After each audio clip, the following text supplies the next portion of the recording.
Give just a few minutes to let people roll in.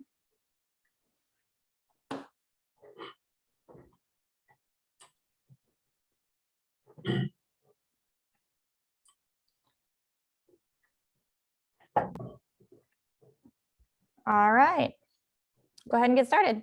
Well, good morning, everybody. Welcome back to the PFIC Virtual Family Conference. Thanks for joining us on day 2. We're really pleased to have you. We had a really great day yesterday. Had a lot of interaction with the sessions, very positive feedback. Everyone asked some really great questions, so I hope that we keep that up today. We have a pretty great lineup, starting with Dr. Sokol here in just a few minutes. I just want to remind everybody that in between sessions, we do have the lounge area in the exhibit hall that has some booths with some great information. We have our educational brochure and a few other resources that are available for download. You can add them to your backpack so that you can just keep everything in one place. So please, in between sessions, take a look around, feel free to explore, find somebody in the chat if there's somebody that you want to meet. Find me if you want to do a chat. We could have a side Zoom conversation. But other than that, we'll roll through with our webinars and we hope that everybody enjoys. So real quickly, if anybody is using our translation software today, just a reminder, in the top left-hand corner of your screen, there should be a red live button. You can click that. That'll open up into a new window for the Wordly screen. Find your language in the dropdown. And it should bring up the closed captioning language software. Remember, it is software based, so it might not be perfect, but hopefully it'll be helpful. A few disclaimers. These sessions are for education and information purpose only. So any advice that is specific to you or your child, please consult your doctors. Zoom is not a HIPAA compliant platform, so please keep that in mind when you're asking questions. Please leave patient identifiers such as name and date of birth out of those questions. And this session is being recorded. It will be housed in this platform and later visible on our website for further viewing. Any questions, please ask them in the chat or the question and A, and we'll get to them at the end of the session or in the Q&A later this afternoon. So I'm going to turn it over to Dr. Sokol of Colorado Children's Hospital, who's going to walk us through what's happening with COVID today in relation to PFIC and transplant patients. Thanks, Dr. Sokol. Well, thank you so much, Emily, and congratulations on this very successful and very important webinar for families and patients with PFIC diseases. And thank you for inviting me to present. I'm the Chief of Pediatric GI Hepatology and Nutrition at Children's Hospital, Colorado, and I've been involved in research, clinical care, and education around cholestatic liver disease, including all of the PFIC diseases for many years. So I really look forward to this interaction with the families and communities around the world that are dialed in. I was asked to speak about a topic that all of us talk about, not just when you see your doctor, but I'm sure with your neighbors, with your families, with your children, and that has to do with COVID. So let me share my screen. That's probably the most overused phrase in 2021. Let me share my screen. And one more adjustment and we should be fine. So you see the right view now, is that right, Emily? We do. So I'm going to be speaking about considerations related to COVID and PFIC and liver transplantation in children. And let me first say, let's start right off, that there is limited data in children regarding COVID in children with liver disease, with any liver disease. So some of the data I'm going to show you and I'm going to talk about is obtained in adults. It may or may not be pertinent to children, and where we do have information, good information on children, I will be sure to show you that information. And I just wanted to quickly say I consult for several companies that have nothing to do with COVID.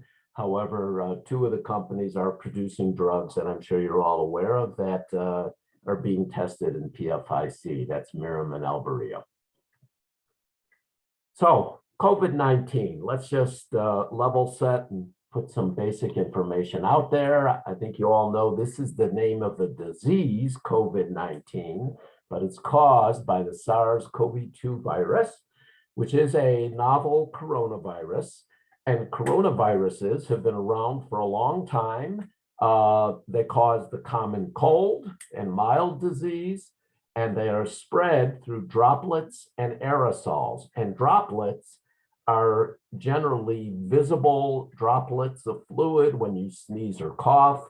Aerosols are droplets that are basically microscopic and float around in the air, but they are initiated by the same thing: coughing, sneezing, speaking loudly, perhaps singing, breathing heavily. And that's how these viruses are spread. Now, this is not the first coronavirus that's caused a serious illness. And SARS, which initially stands for severe acute respiratory syndrome, happened about 15 years ago. And then MERS, Middle East respiratory syndrome, happened later, and they were both caused by novel coronaviruses. However, they did not spread worldwide as the COVID-19 virus has. I think you all know this started in China in late 2019 and then literally spread to every country in the world over the next 3 to 6 months. And as in almost every country, our country has seen many waves of this infection. The technical term is surges. And we've had either 3 or 4 in the United States, depending on where you live, and the timing also depends on that. And one of my slides will illustrate these surges. Many of us are a bit concerned with the new variant, the Delta variant, that seems to be more infectious than the prior versions, that the Delta variant is spreading rapidly through the country. And in those areas where there's poor vaccination rates, it's very likely we're going to see another surge, unfortunately. It's already started, and we're all hoping that it doesn't get to the level that we saw in January and February, but it may well happen again. And what has become known, and none of this was known before last March, is that there's many risk factors for people to develop severe disease. So if you developed a cold from this virus, you wouldn't get very sick, but you could still spread it to other people. And those people who do get severe disease, it's usually defined by needing hospitalization, an intensive care unit, being put on a ventilator, or actual death rates. So what we really want to do is prevent severe disease. And again, what's become known by studies all over the world, and many of these were first in China and in Italy, where the pandemic hit hardest first, is people who are of older age, over 65 to 70, have a much higher risk for those severe course definitions that I just said: hospitalization, ICU, ventilator, etc.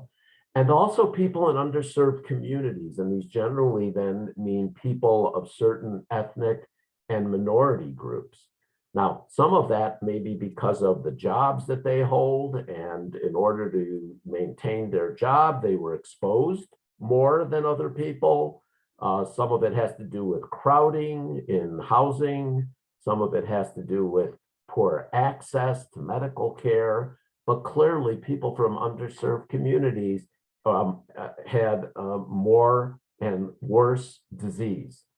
But other diseases that one may have, chronic diseases, do predispose to a more worse course. And that includes diabetes, heart disease, hypertension, high blood pressure, virtually any kind of lung disease, which makes sense because this is a primarily lung infection, people with chronic kidney disease, Children and adults with Down syndrome have a very high risk for progression to hospitalization. People that are overweight, people that have cancer, and particularly maybe on chemotherapy, and then individuals with a weakened immune system, either because they were born with it or they have an infection that weakens their immune system, such as HIV, or they're on medications that may weaken their immune system. And this is where we get into the immunosuppression that transplant patients are receiving. But what it was remarkable about this pandemic is that what is not a risk factor is being a child. And children were actually protected against severe disease, which was a surprise to everybody, because with influenza, young children and infants can have very severe disease, another lung disease, the common flu. But COVID-19 really did not affect children nearly to the extent as adults. However, children could get infected, not get sick, and pass it on to adults. And this is one of the real risks that led to the recommendation that grandparents should not be around their grandchildren early on in this pandemic, because even though the grandchildren may not be sick, they may carry the virus, infect the grandparent, and if they were over 65 or 70, they would be at relatively high risk to get hospitalized. So why don't children get severe disease? Well, there's several theories. One is based on the fact that this virus enters the cells in your body through a receptor, it's called. It's a protein that the virus binds to on the cells and allows the virus to enter the cells and then infect the cells. And it's called ACE2. I think you've probably heard about the ACE2 receptor. So one possible reason could be that children may have lower amounts of this ACE2 receptor on cells than adults. And there's several studies that suggest that this is the case.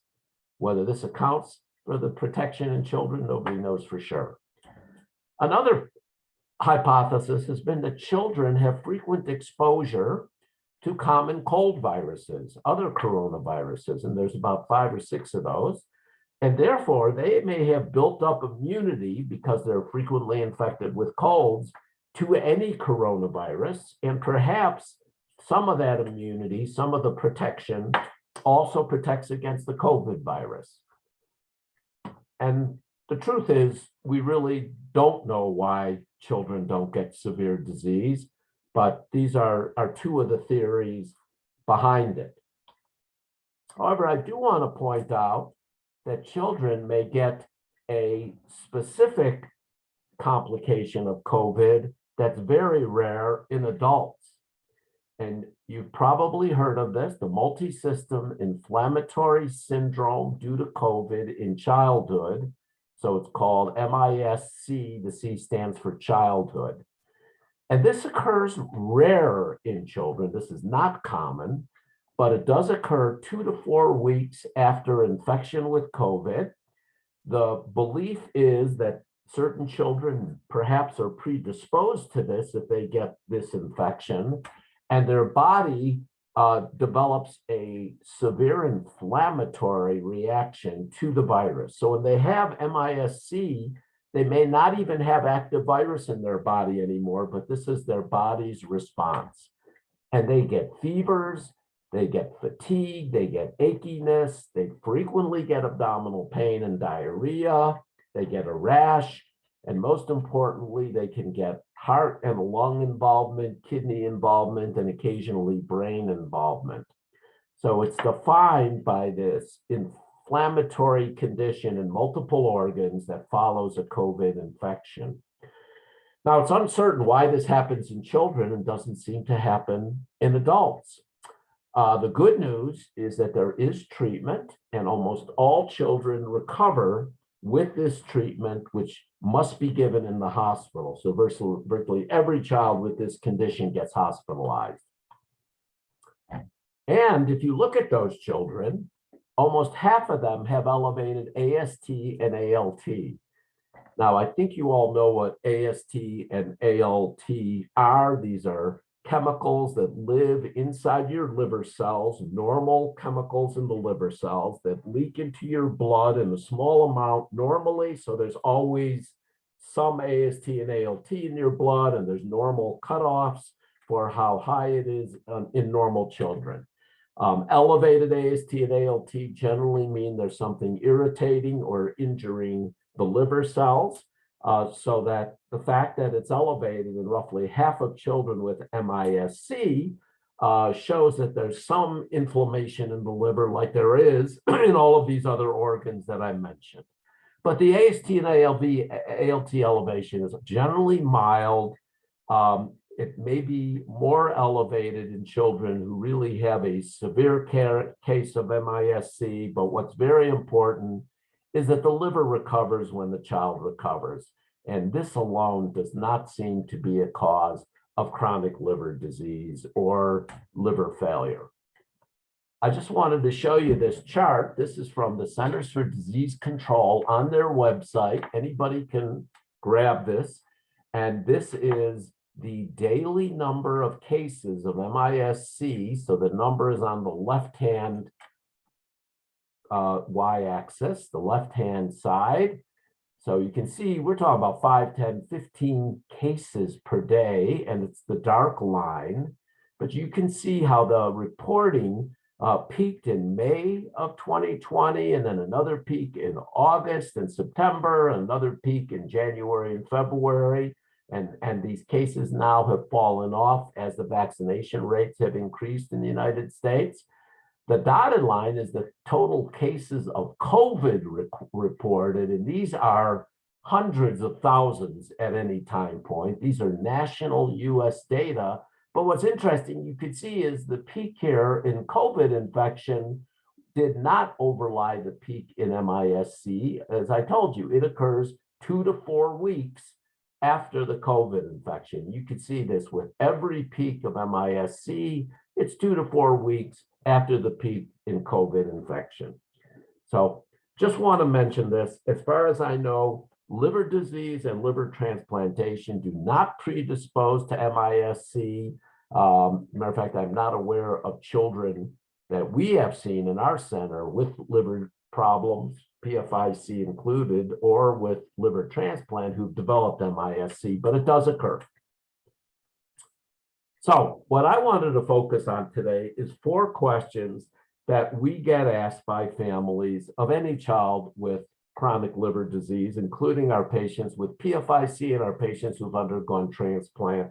And I wanted to try to address these for you and then leave time for you to ask me any additional questions. And the first question is, does this virus itself injure the liver?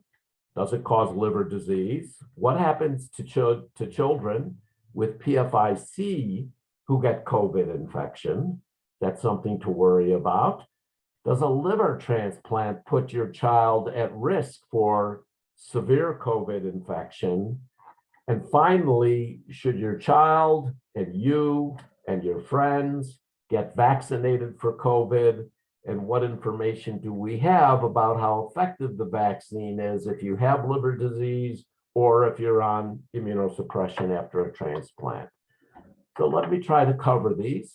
First thing to mention is that the ACE2 receptor is present in your colon and to some extent in the liver. So it is possible for the virus to bind to the receptor and enter the cells in the colon and in the liver. Now, in the liver, what generally happens, again, is that AST and ALT get elevated, maybe bilirubin, but the liver generally recovers from this infection.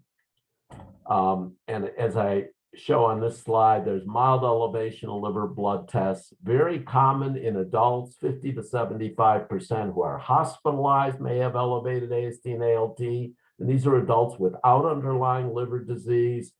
And again, the liver almost always recovers as the patient recovers. So what about children without liver disease? Do we have any information? There's been a couple of studies that have reported AST and ALT in children, this study reported children who were hospitalized for COVID. And as I told you, children generally don't require hospitalization. So these children, 671, were actually in 27 hospitals from around the world, including some of the areas that were hardest hit with COVID. And you can see over time, over the first 2 weeks of admission to the hospital, their ALT and AST. ALT is generally felt to be normal under 30 or so, and AST under 40. And you can see that what we would call mild elevations of both of those, that is less than 3 to 5 times the upper limit of normal. So for ALT, less than 150, for AST, for ALT, less than say 90 or 100, and for AST, less than 100 to 120. And this shows the average in the dark line and the range in the shaded areas.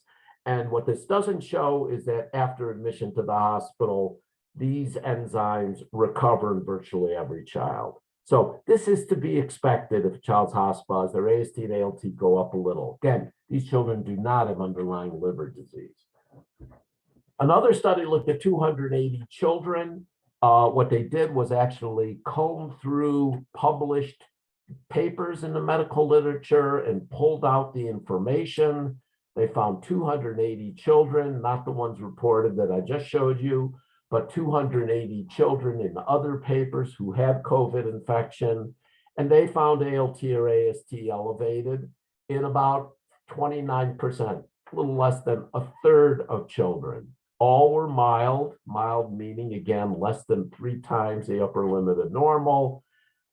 If the child was less than 3 years of age, it was more common to see, again, mild elevations in ALT and AST, and this recovered in just about every child. So we expect these elevations and actually don't change therapy or do anything different if a child has mild elevations and they have COVID. So what's more pertinent, I think, to all of you is what happens to kids with PFIC who get COVID. So first thing, let's talk about what happens to adults with liver disease. And there's been numerous reports and lots of experience in this because adults who have advanced liver disease, meaning they have cirrhosis, which is severe scarring of the liver, and particularly those who have cirrhosis and decompensate. And we define decompensation as things like having gastrointestinal bleeding, developing what's called hepatic encephalopathy, confusion because the liver isn't removing toxins from the blood, severe fluid in their abdomen, ascites that requires aggressive treatment. Those adults clearly have poorer survival, increased deaths from COVID, and they generally have other problems besides the cirrhosis, but clearly if they have decompensated cirrhosis, they have a relatively high death rate from COVID.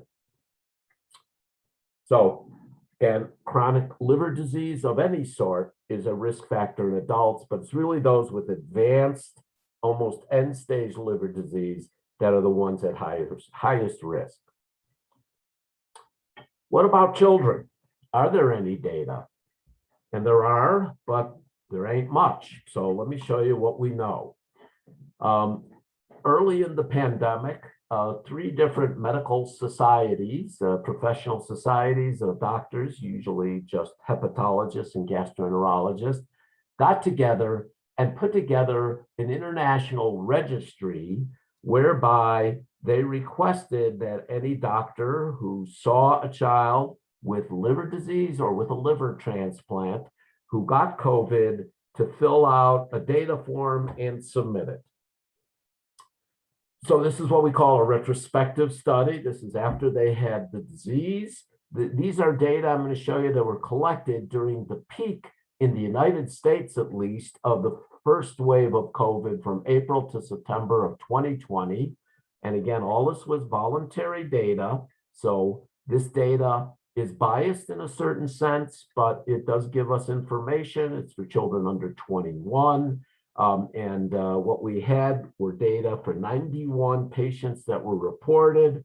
This is from 28 different hospitals in 6 different countries. And these were the underlying liver diseases, the 44 patients who have what we call native liver disease. This means they've not had a liver transplant, and 47 who had a liver transplant. And I hope you can see these numbers. But the 44 with native liver disease, 10 had biliary atresia, 8 autoimmune hepatitis, 4 acute liver failure, 10 fatty liver disease.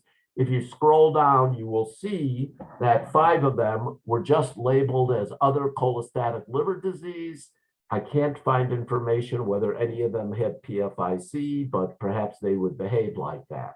If you look at the group that had liver transplant, as in all of our liver transplant centers, about half of the children had biliary atresia, and only 1 of them had another cholestatic liver disease.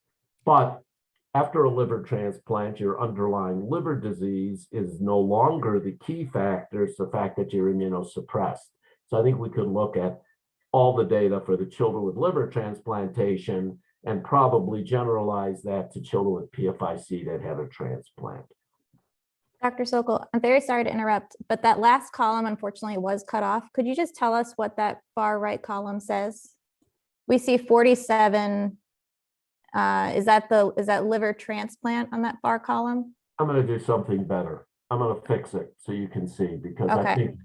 I think this is really important to see. I apologize for the interruption, but thank you. No, I'm glad you pointed it out. I thought I had fixed that before. All right. Are you seeing this? Reshare your screen, please. Okay. I thought I shared it.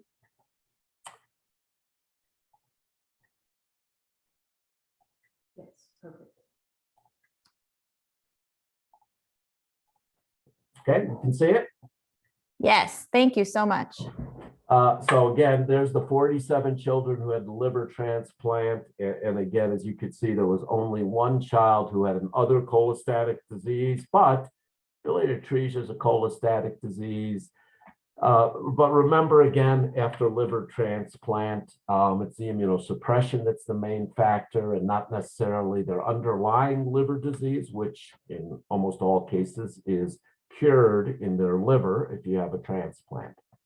So again, this is just the breakdown of the patients. So I just wanted to show you in that red box what happened to their ALT as a representative enzyme of representing ALT and AST, those liver enzymes. And you could see that the children that were reported, those who had diseases of the native liver, the second column, their average ALT was 145, and that's their peak during their illness. It was 76 when they presented before their illness. So baseline means before they developed COVID, peak is during COVID. And you could see it roughly doubled.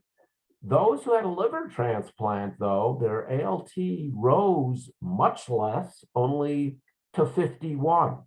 Now, none of these levels are levels that would make us panic or worry that the liver isn't going to recover, but it seems to indicate that those with diseases of their liver had more liver injury than the liver transplant patients. And more data are shown on this slide.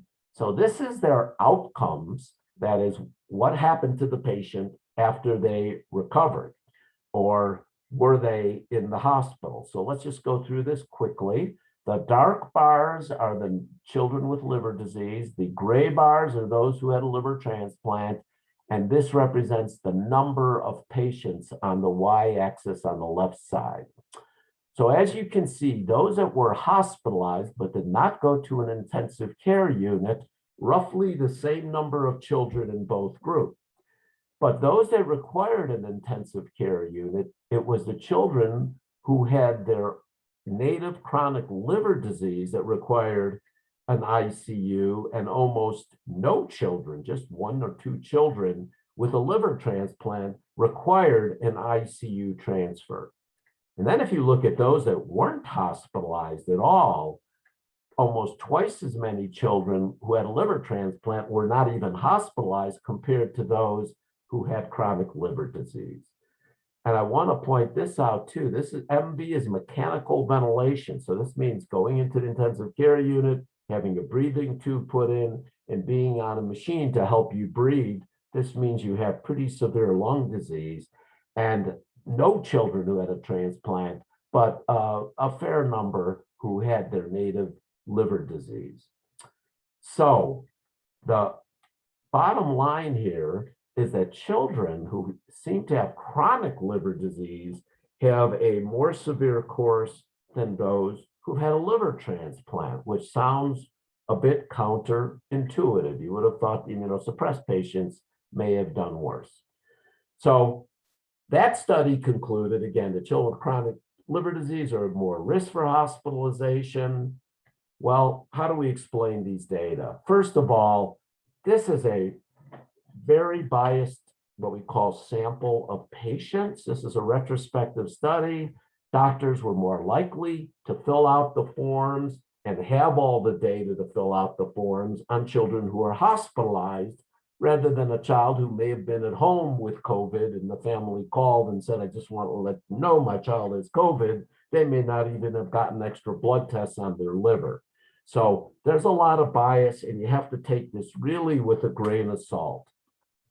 We really don't know the frequency of infection or hospitalization in children with chronic liver disease, with PFIC, or with liver transplant. And I think that's the key number, is really how often does this happen? So we really can't assess the risk of chronic liver disease or the risk of a pediatric liver transplant on do you get severe disease.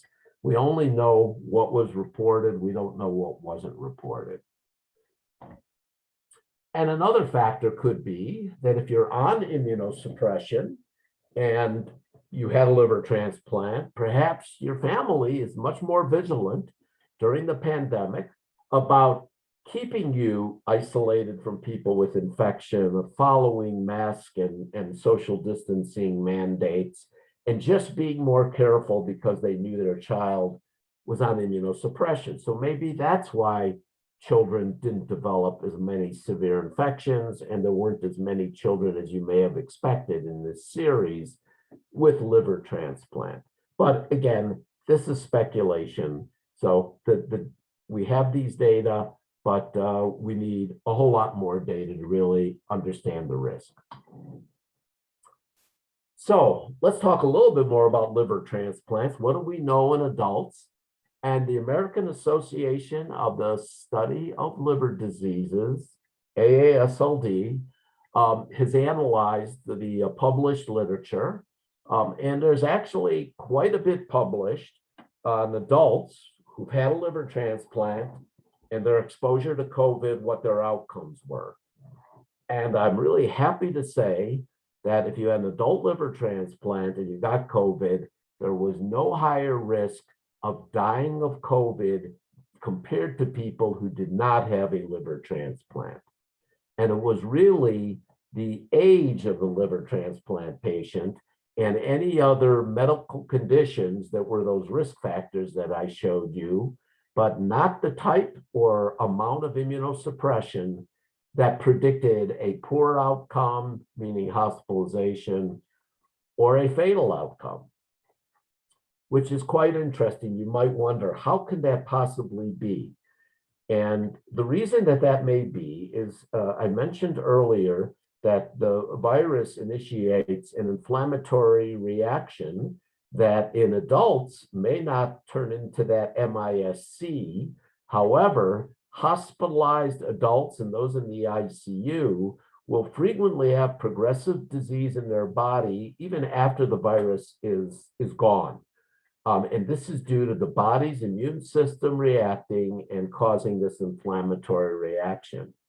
So perhaps if you're on immune suppression, you're suppressing this wave of inflammation, And although the immune suppression might make you more prone to the virus, it may actually protect to some extent against that secondary inflammatory wave.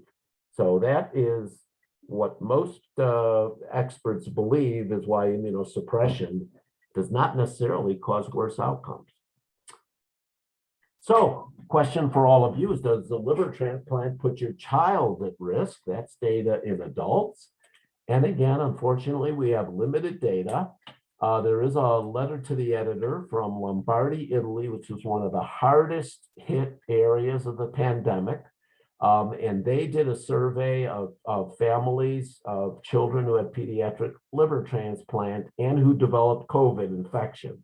So they asked all of their pediatric liver recipients whether they had COVID, and 155 responded. 32% of them had respiratory symptoms. However, none of them needed oxygen. None of them were hospitalized, and none of them experienced severe respiratory disease from COVID. And this was an area of the world where their hospitals were overflowing with patients. They didn't have enough ventilators and adults, et cetera. So once again, this suggests that the children are behaving like the adults, and those who had a transplant don't get severe disease. And I bring you back to the data I just showed you from that registry, that these gray bars show that there's more non-hospitalized children than with liver transplant who get COVID than those with chronic liver disease. There's very few with transplant patients who end up in the ICU. No child ended up on mechanical ventilation, etc. So perhaps having a transplant does not put you at excessive risk. So let's talk about vaccines. We're pediatricians in our field, and we want to prevent disease rather than treat it. And vaccines have been probably one of the top 2 or 3 advances in the last century in helping to improve the health of children. So how do we prevent this disease? Well, vaccines are one way, but there's other ways, and I think you're all aware of avoiding infection risks, not taking your child to a crowded movie theater where people are coughing in the middle of the pandemic surge in a place where people are not vaccinated. A lot more of the preventative measures were important in 2020 when we didn't have the vaccine available. And by the way, we do not have an effective antiviral treatment for outpatients with this virus.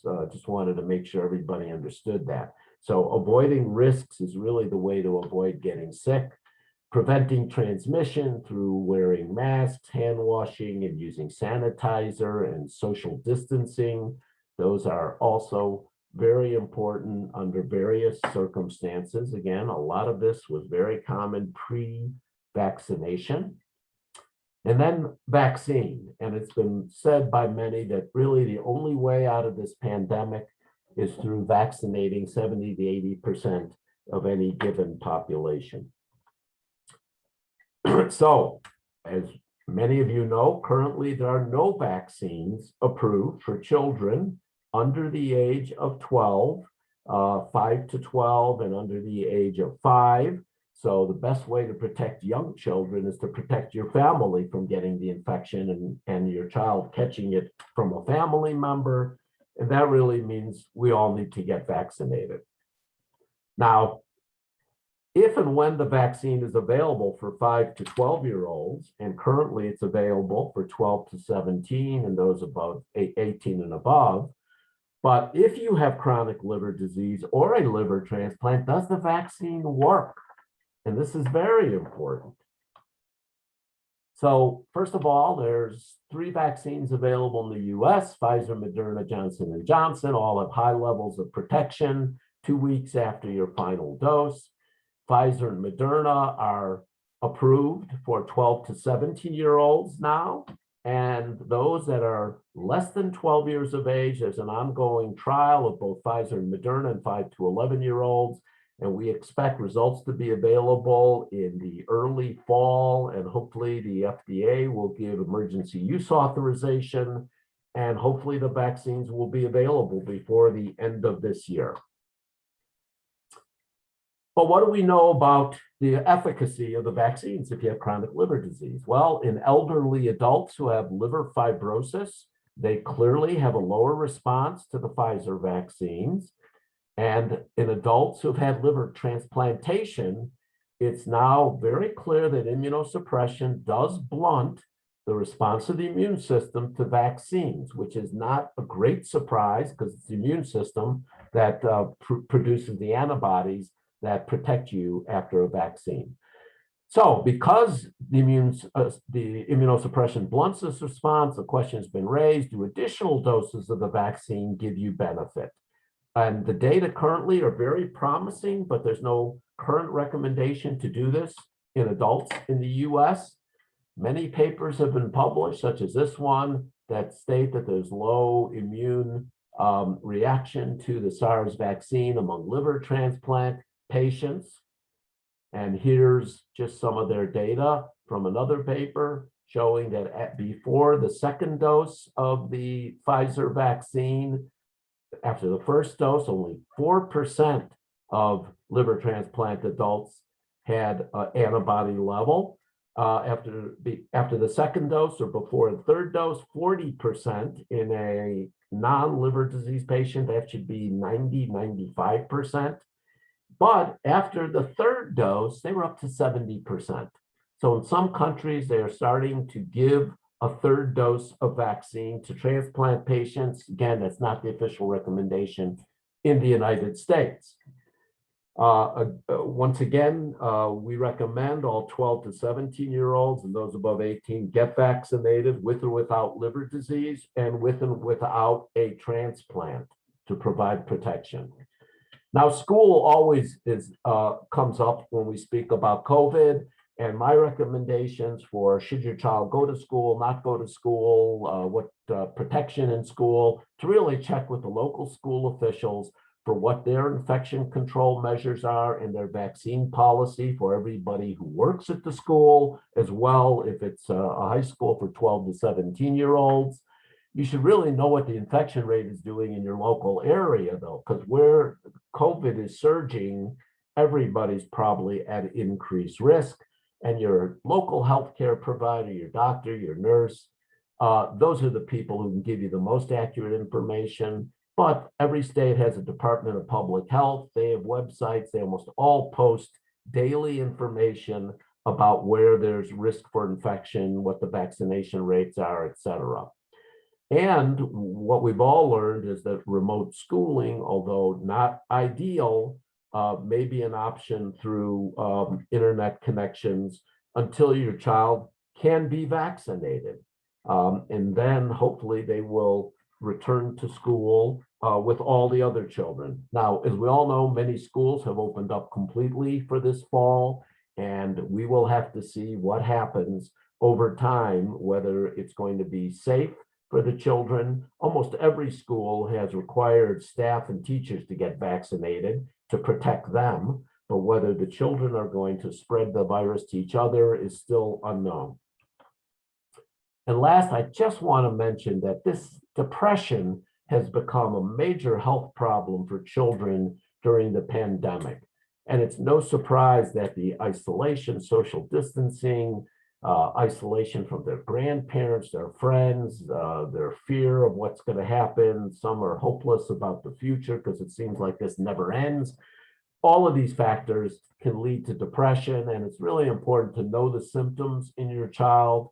There's really no time to go over this in great detail, but you'll have these slides to look at.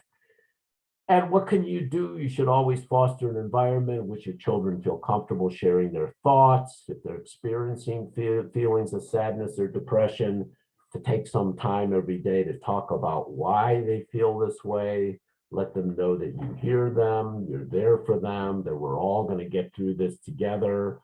And online through your physicians, through videos, you can receive many different recommendations about precisely how to help your child deal with this.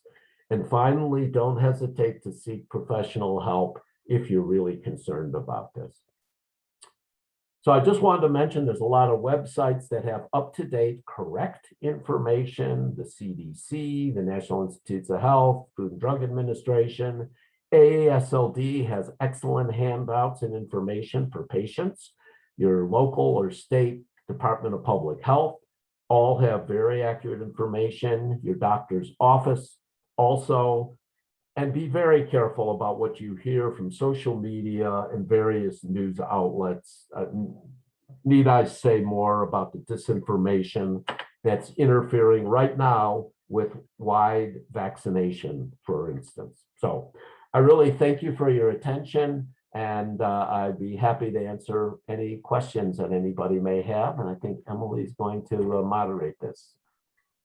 Thank you so much for that. That was a wonderful presentation and really helpful, as we are obviously a community who falls into that high risk category. But also, you know, we just kind of, we deal with chronic disease on the daily. So some of this is kind of practice that we have in place already, but then the question becomes, you know, how do we respond with society? So it's really helpful to have you present all that information that's specific to us. We do have a few questions. So I'll go ahead and just roll through the chat.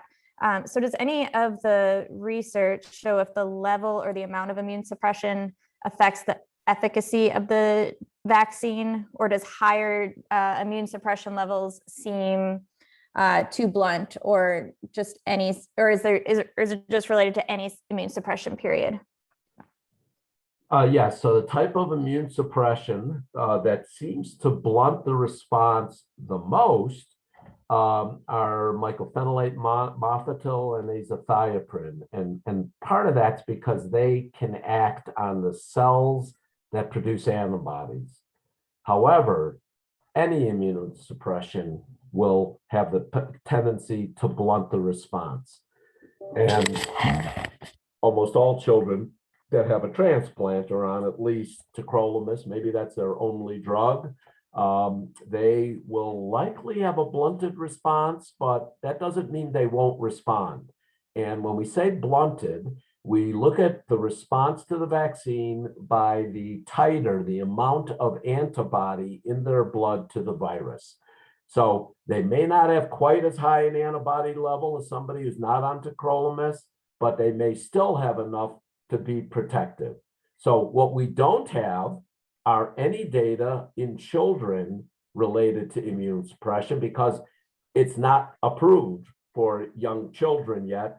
In 12 to 17-year-olds now, people are starting to collect data on children who've had a liver transplant and are on immune suppression. There's also other children who are on immune suppression for other diseases, and data are being collected. They just haven't been published yet. Okay, thank you. That's very helpful. So another question, this is specific to our PFIC population. Do you know if COVID infection can affect a child who is on a drug trial for, you know, one of the IBAT or ASV inhibitors? Has anything shown to affect, you know, the children who are in those trials? So I'm not sure if the person is asking whether it will affect the outcome of the trial or whether being on those drugs puts you at more risk. Right now, we don't know of any reason why being on the IBAT inhibitors would pose a risk if you got COVID infection. But quite frankly, if one responded to those inhibitors and you had less itching and your bile acid levels were lower, you probably would do better with an infection than if you had severe itching to start with. And then, like with any viral infection, children with PFIC can, you know, exacerbate their itching and feel much more sick. So I think if the IBAT inhibitor is working, perhaps they'd have less complications of COVID, but I don't think it poses any particular risk to them. Okay, yeah, that's a great answer. That makes a lot of sense. Thank you. Related to the vaccine, I know that, the future of gene therapy in PFIC is, a potential, opportunity for our community. Is there any information on if, children receive a vaccine, would that affect their ability to receive gene therapy in the future if it ever were to be an opportunity? Well, it's kind of an interesting question because gene therapy is given by a virus generally, but these are viruses that have been engineered to not produce disease. They are adeno-associated viruses, not coronaviruses. So those viruses are in a different family. If they were coronaviruses, one could wonder if you have immunity to COVID, does that mean you're going to kill the virus before it can transmit the gene into your liver? But they are different viruses. So as far as I know, there's no cross-reactivity either by having a COVID infection or a COVID vaccine that would prevent those viruses from delivering the gene. And I assume that's what the question is about. I can tell you, I'm sure there's no data available because right now the number of patients who've had gene therapy for any disease are really handfuls of patients. I think some of the gene therapy may have been held off during the height of the pandemic just to not complicate things, although the gene therapy trials are all up and back and running. But it is an interesting question. That's going to prompt me to talk to some of the gene therapy people at my hospital, see if they know anything about that. But just from what I know, I don't think it would interfere. Okay, thank you. Yeah, it's just a hot topic that, it's on our mind when we're weighing these decisions. And the questions just come up. So I appreciate you answering. Well, let me state unequivocally, the risk of getting COVID and having a bad outcome is so much higher than the potential risk of something that we don't know even happens in the future. And if your child has chronic liver disease, as I showed you, they're certainly at some risk to be hospitalized with COVID. So I would not hesitate to give them the COVID vaccine, given the fact that we have no clue whether that's really going to have any effect on gene therapy. So we want them to be healthy until they can get the gene therapy if that comes around. That's very helpful insight. Thank you. One last question before we go. You had provided some data on hospitalization, but just not sure if you're aware of any data concerning the prevalence of COVID in the immune suppressed adults and children versus non-suppressed adults and children. Yeah, so I am not aware of prevalence data. And I think you'll have to take it with a grain of salt because most of the data is based on hospitalized patients, and prevalence data really depends on exposure. And I would think that most immune suppressed people take very strong extra precautions against exposure, probably beyond what the typical recommendations are.